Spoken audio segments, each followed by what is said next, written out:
This is Cadillac Unscripted on 107.9 CDY, and it's a two-parter today.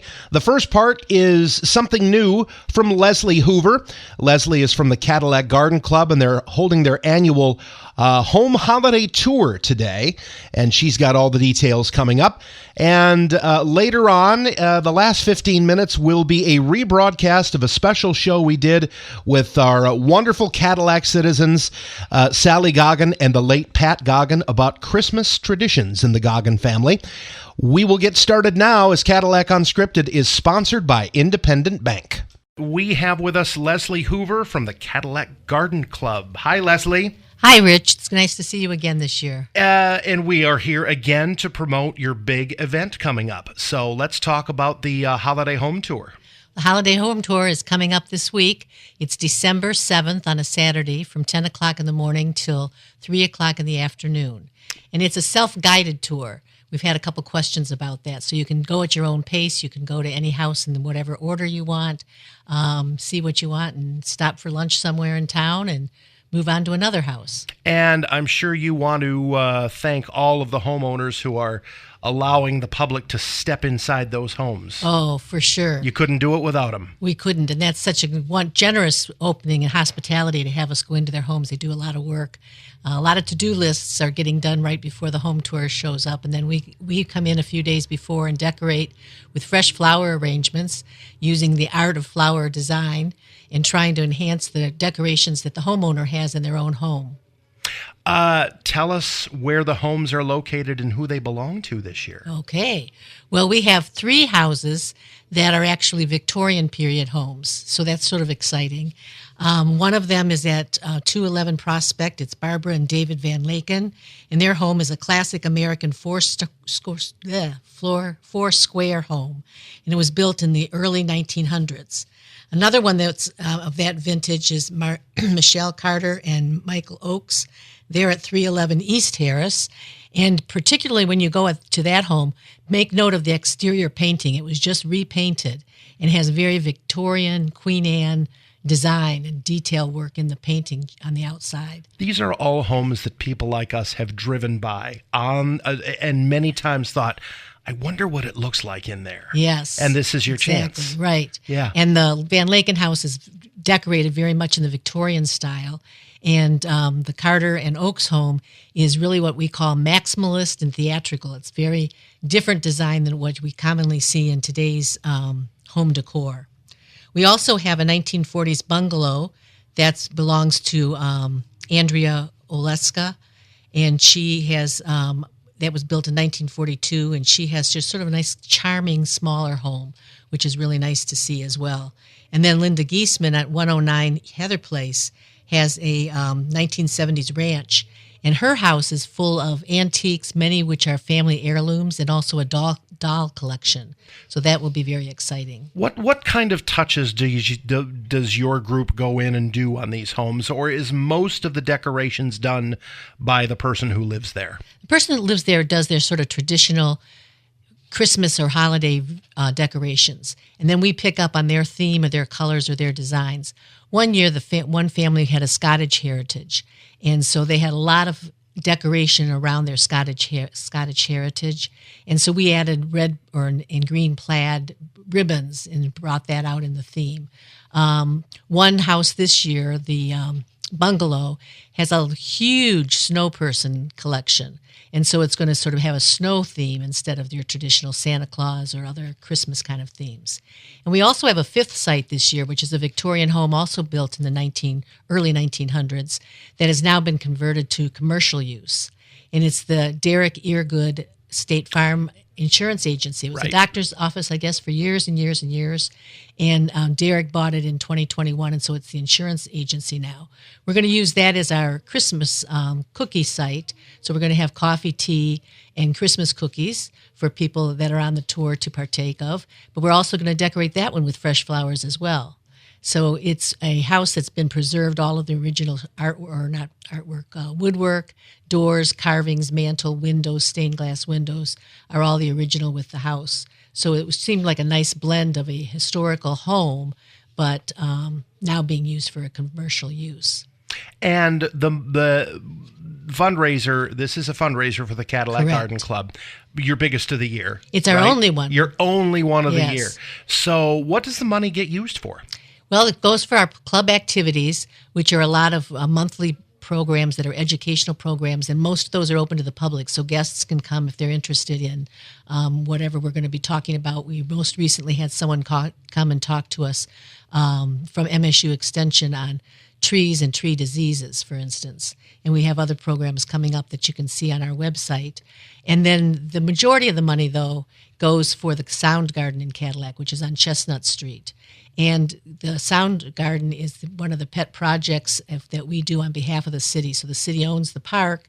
They asked us to take over its design, planting, and maintenance many years ago. And so that's how we sort of give our labor of love of the outdoor gardening to the community. And that's a site that's just, something is different and in bloom every season of the year. When you walk by, you see something different. We try to always have some color and things going on each time. And then there's musical instruments that are sculptures that make sound so people can interact with them. And we have big ideas for a new sensory garden there. Okay. So that there will be some plants for taste, smell, touch, sound, and people can go around and use their senses to walk through the plant areas that make those things come to life. What made you decide that a sensory garden was something that would be a good thing? Just that it's different, and there's people that have different sensory impairments, and so they have other senses that are enhanced, and so they can use the senses that they're enhanced for them. It's an educational tool for kids. It's soothing and calming. When you touch something that's soft, you touch something that's a different texture, and you feel different textures, or you hear the soft sounds. I was recently in Japan and went to a bamboo garden, and it felt like the drums were rolling because there was this constant little wood sound as the different bamboo shoots rubbed up against each other. It was like, well, who's playing that drum? But it was really the plants. So we're thinking of doing some grasses because northern Michigan's not really good for bamboo. No, it's not. Yeah. It isn't. So that is a big. Would you consider the Sound Garden probably the biggest public place for what the garden club does? Yes, definitely. Okay. There's a lot of other city, little small flower gardens and plant gardens and whatever that churches and other community groups maintain, but they're small little areas, whereas ours is quite large. What kind of interests do your members have?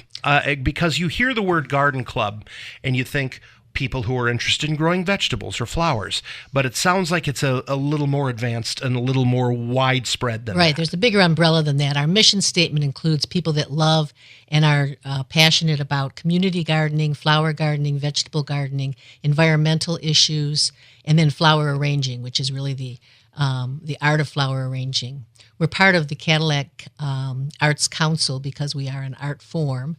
But then also, like I said a few minutes ago with the Sound Garden, it's also an art form because something's different and then growing and blooming, and we lay it out in a certain way so that you get sort of a progression of plants in that particular outdoor area too. So there's a lot of things when we try to do our educational programs around those topics, environmental topics and flower arranging. We have, some experts come in a couple times a year and do flower demonstrations, and then other topics like the tree one I mentioned as well, which is, not necessarily what you think of necessarily as garden kind of a thing. How many in the Cadillac Garden Club? There's about 35 members right now. Okay. And the club was formed in 1992, so we've been around for a long time. Were you part of the original group? No, Okay. I'm not. I only moved to Cadillac in 2015 Gotcha. full time. Okay. So you've been a part for not long after you moved back Yeah, and moved here? right away, right. Okay. So do you need more members? We can always use more members. We Okay. like people that are passionate about, gardening and outdoors, or they want to just contribute to the community. And it's also a social organization too. We have time to meet with each other and mingle and that type of thing. We particularly need people that can help us in the Sound Garden. And we know that not everybody is interested in being a member of a new club or organization. and but they might like to dig in the dirt every once in a while. So in the summer, from April until October, we have a Saturday once a month where we invite the community and volunteers to come help us in the sound garden. We show up at one day from like 9 to 11 in the morning on a Saturday, and then people can help us. We give them the directions and oversee what's going on and whatever. So it's a way to learn, but it's also a way, maybe you're in a condominium now or apartment or don't have much garden space or flower space yourself. It gives you an opportunity to get your fingers dirty and have a little fun in the dirt and the flowers and the plants. I'm sure you would probably love to have new and young blood in the group. Course. What would you say the average age of the Cadillac Garden Club I should members? look that up sometime, but it's probably late 60s. Okay, so you would love to have younger blood. And I should give a shout out to the CTE, the Career Tech Center. They sent students Wednesday mornings the last 2 months of the summer.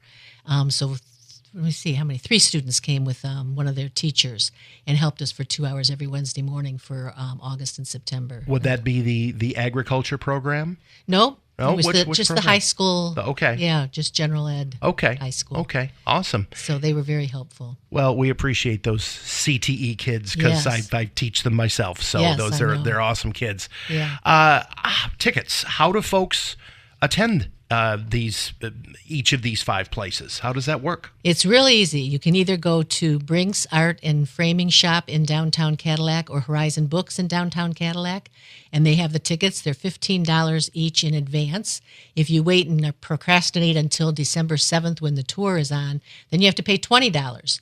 And you can do that at Horizon Books on that Saturday, or you can go to any of the houses or to the refreshment site, and we'll have tickets there as well. And they're $20 on Saturday the 7th. And those houses are open during a certain window of time, right? 10 o'clock in the morning till 3 o'clock in the afternoon. And it's self-guided, so you can go to whichever one in whatever order you want, whatever right? order you want. Okay. And spend as much time as you want. If you're in the door by 3, we'll let you finish seeing the house, but no entries after 3.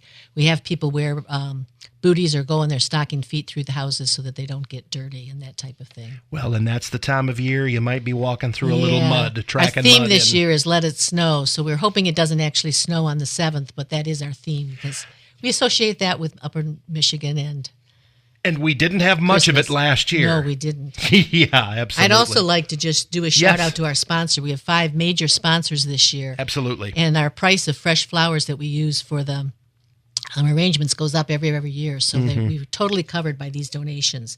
Derek Eargood, State Farm Insurance, Engels Insurance, Huntington Bank, Mitchell Investment Advisors, and Van Dree Home Furnishings. So we really are very, very thankful to them for they're generously providing the funds for the flowers so that our ticket sales then are going to our projects and to the Sound Garden. And one more time, Leslie, if you would, give us the locations of each of those homes before we wrap it up here. Okay. On December 7th, we want to see you at 211 Prospect Street in Cadillac. We want to see you at 301 South Carmel Street. We want to see you at 109 Heather Place, downtown at 311 East Harris Street, and then for refreshments at 302 East Cass. So all but one are really pretty central to downtown, not far away, probably too far from each other to drive or to walk, but easy drive. And so some people could go out to breakfast first and then come to the houses, or vice versa, go to see the houses and then go out for lunch afterwards. There's also a holiday market in our Commons area this year that's going to be running that day from 2 to 6. So after our home tour, you could go to the holiday market outside. You could spend the whole day in Cadillac. That's right. Doing that and then doing some holiday shopping for that special person or people on your list. Yes, Cadillac, downtown Cadillac's a great place to do that. And I'll give you a hint. The afternoon is never as crowded because everybody, gets up and gets their group together and away they go.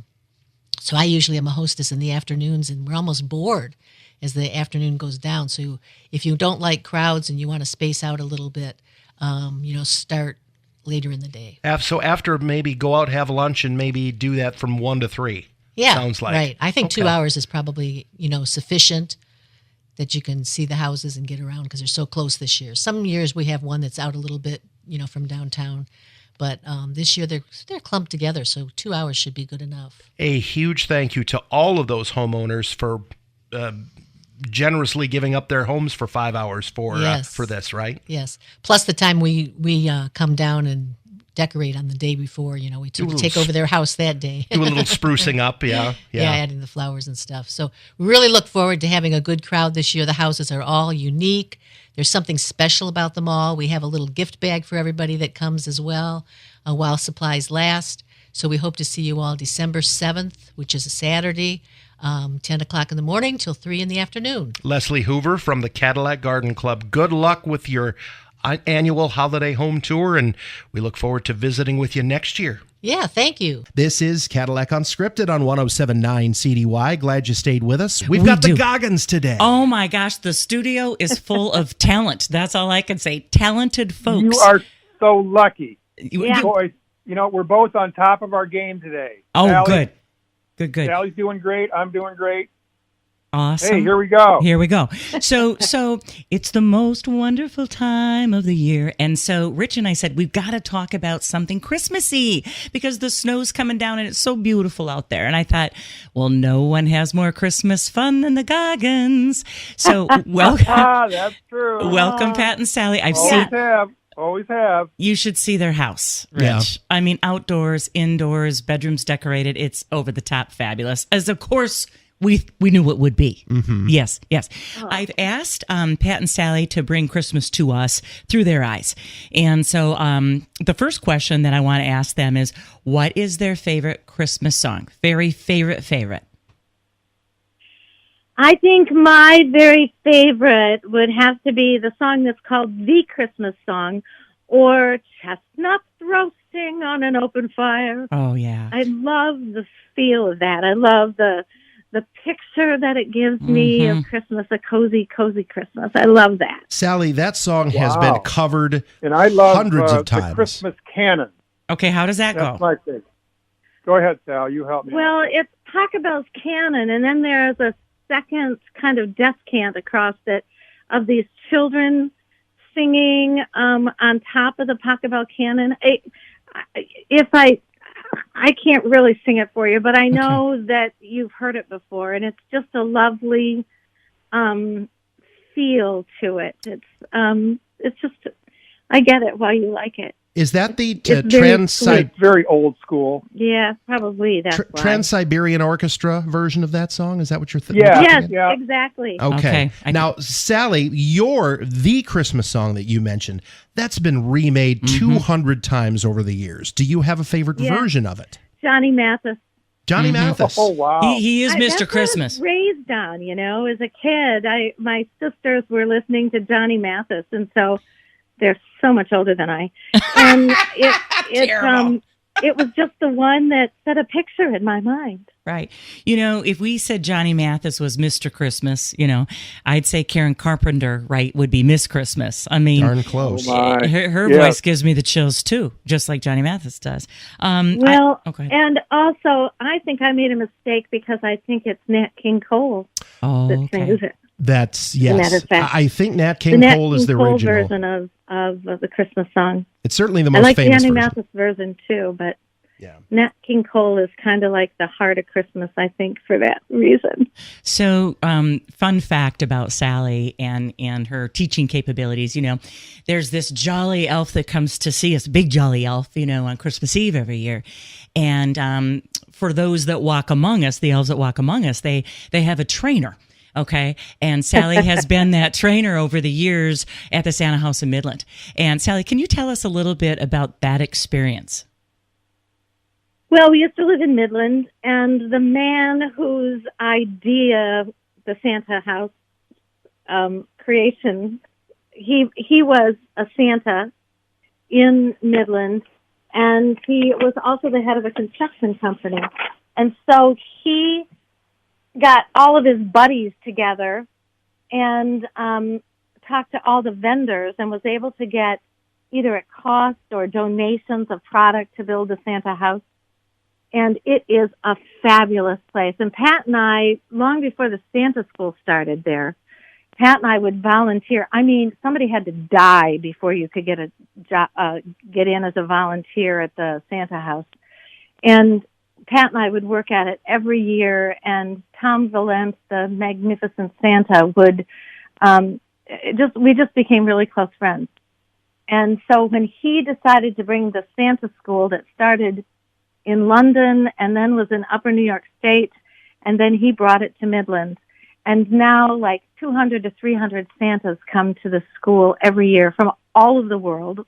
The Herod Santa was there one time. A Santa from Italy came there. It's just magnificent to be among all these men.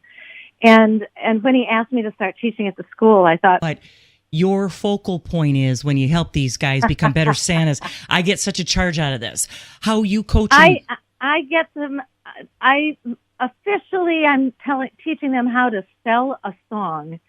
When you're a Santa, you're sitting there for probably 1 to 2 hours with kids, not so much on your lap right now, but talking to kids, and it can be exhausting, both physically and vocally.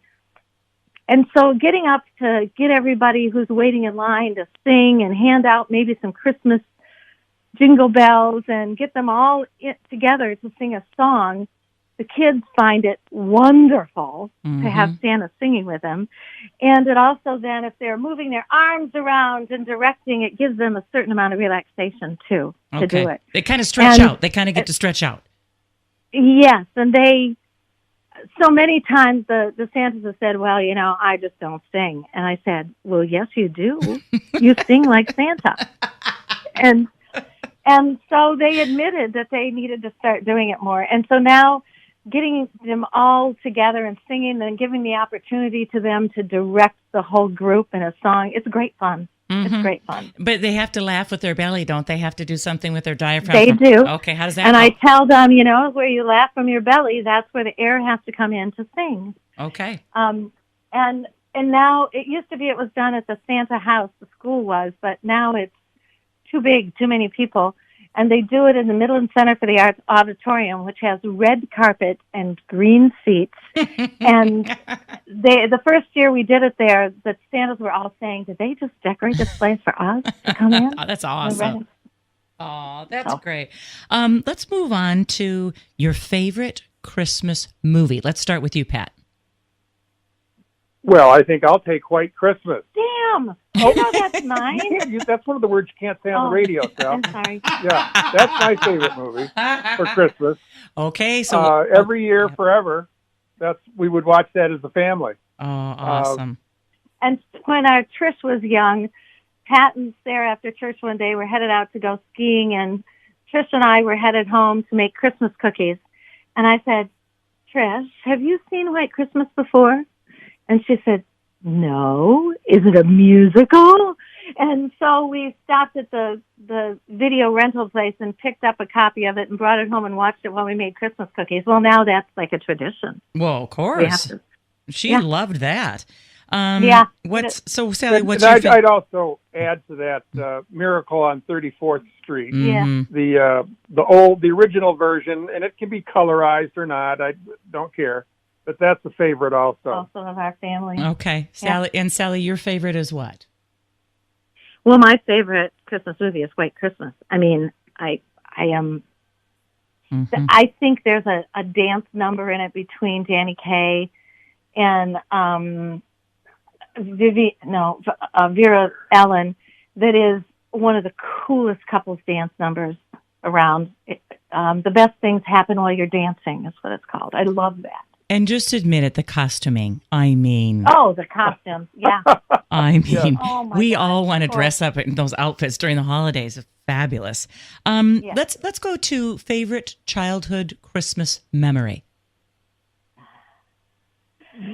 Well, mine grew into something that Pat and I did together. My family always, it was a big deal. About 2 weeks before Christmas, we'd go out on Sunday afternoon and cut down our own Christmas tree. Awesome. And there were specific places. I grew up in Battle Creek, and so there were a lot of Christmas tree farms around.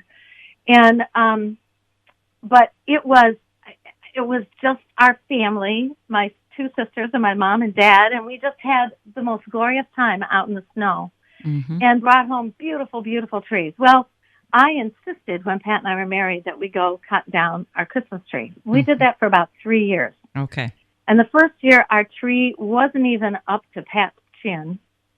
It was so short. The second year, it was really, really fat, but still not very tall. And the third year, it had spaces all over it. And Pat said, can we stop this? Can we just go get one off a lot? That's where they take all the pretty ones. So that now then we realized that the whole family was allergic to the Christmas trees. And so we ended up having a fake tree anyway. I see. That was I love the memory, though, of going with my family to cut down a tree. Mm-hmm. How about you, Pat? Well, I put two of them. One of them is would be the annual phone call from Santa. Oh. And the excitement of anticipating that call, taking the call, and then reporting back to my big sister everything that we talked about, and that I would have, of course, thrown her under the bus. But that was a favorite.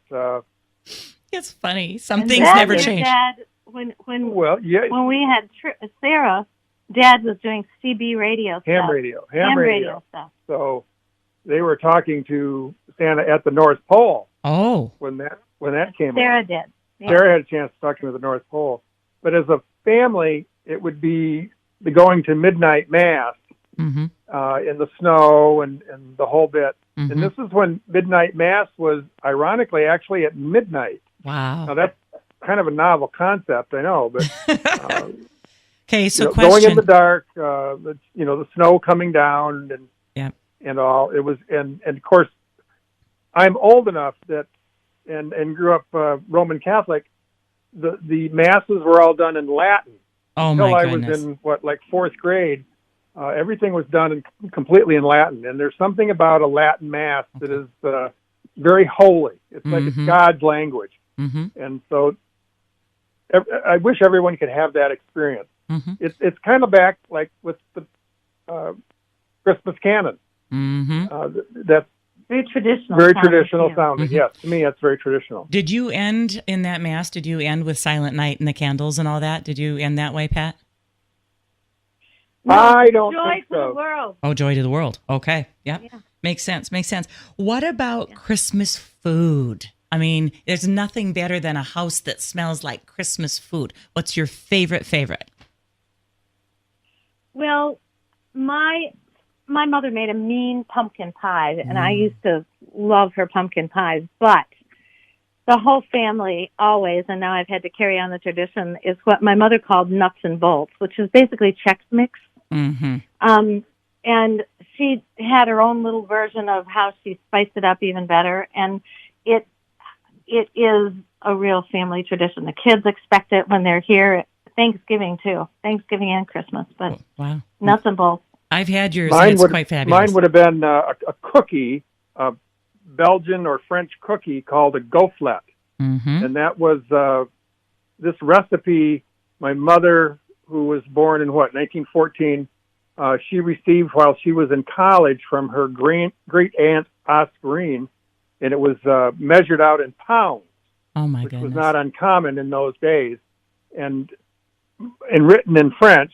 And my mother had to translate it, and she did. And the iron she received was cast in her uncle's garage, and it looks like a waffle iron, except a little bit smaller point. Okay. And you cooked 2 cookies at a time, and it took about 3 minutes to cook 1 cookie on both sides. But they were oh so good. But when my mother died in the early 90s, I mean, I had cooked them with her, but without her by my side, I simply could not reproduce the cookie properly. I mean, I went down to Herman's and asked Kelly, the pastry chef at the time, would you look at this recipe? This was written in the 30s. Were eggs bigger or smaller then? Right. Was the flour wasn't sifted? How do I compensate for that? Was the butter different? All kinds of questions about all the ingredients. And even after that, I still couldn't So I came to a point just a few years ago, 3 or 4 years ago, where I just said, I'm done with this. And you've been making them every year. Oh yeah, every year. Mm-hmm. And I'm done with this, not doing this anymore. If any of you kids want this iron, let me know, or it's going in the trash. And my son-in-law took it home, and he's been experimenting with it and has had very good luck. Great. And doing very well. I have moved away from it, and I have a new family tradition of making English toffee. Thank you, Sally. Oh, my gosh. Well, and to our listeners, we have the Goggin family to thank for the fabulously decorated Shay. Is that so? The lights all over the train downtown? Well, it used to be. We don't do it anymore. Okay. For about 10 years we did it. Mm-hmm. Or longer even. There was a point in time where the city asked for some help from Rotary to do different areas. And we adopted, as a family, the Shay locomotive. Mm-hmm. And that was, we really enjoyed that. Sarah would be home from college, and then Trish would be home from college, and we'd invite some neighbors down. We'd have a good time. John Eel took it over for a while, and he did an awesome job, but he actually added to the event. He would have a Christmas dinner, or actually a Thanksgiving dinner, following that. So turkey and relish and all the fixings. And, I think the poor guy put more effort in that than on the decorating. But the decorating went very well. Wow. Well, thank you you for doing a very good job today. And with the new shelter for the Shay, I think that all looks just wonderful down there. Right. Well, we're just very pleased with the job that the chamber leadership class did with building that new shelter. Wow. Well, so many fun things that have been started by the Goggin family in Town Ridge. So on that note, we want to wish all of our listeners happy holidays, and we're going to ask Sally and Pat to put us in the spirit with one of their other favorite Christmas songs. Oh, thank you. We wish you a Merry Christmas. We wish you a Merry Christmas. We wish you a Merry Christmas and a Happy New Year. Merry Christmas, you guys. Merry Christmas.